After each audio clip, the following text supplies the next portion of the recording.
एक गांव में एक गरीब किसान रहता था। वो बहुत ही ईमानदार और मेहनती आदमी था। वह अपने छोटे से खेत में काम करता और बहुत ही खुश रहता था।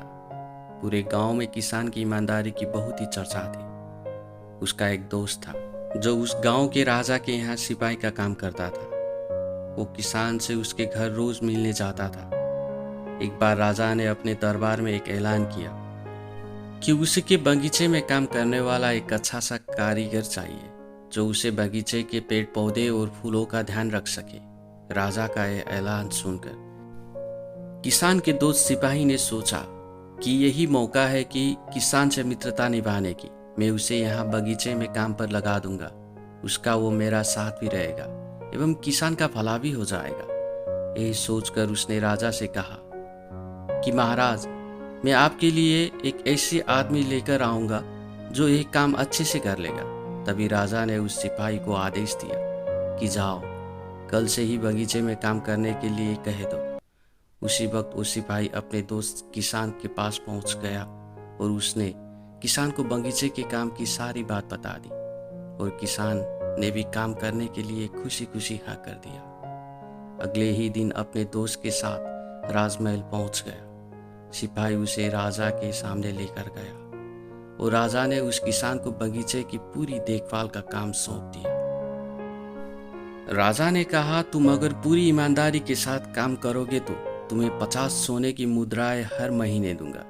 किसान खुशी खुशी बगीचे में काम करने के लिए हाँ कर देता है और वो उसी वक्त बगीचे में काम करने लगा। किसान बगीचे में बहुत दिल लगाकर काम करता था। कुछ दिन बीत गए।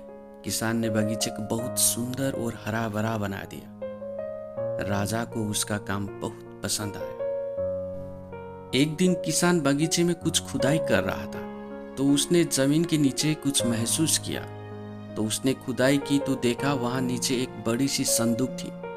किसान ने वो संदूक बाहर निकाला और खोला तो क्या देखा, वो सोने और चांदी से भरी हुई थी। ये देखकर किसान बहुत खुश हुआ और अपनी ईमानदारी दिखाते हुए राजा के पास पहुंचा। राजा किसान की ईमानदारी देखकर बहुत खुश हुआ और उसके साथ वहां गया जहां किसान ने खजाना निकाला था। राजा ने देखा तो कहा, ये खजाना तो हमारे पुरखों का है। हम कहीं वर्षों से इसे खोज रहे थे।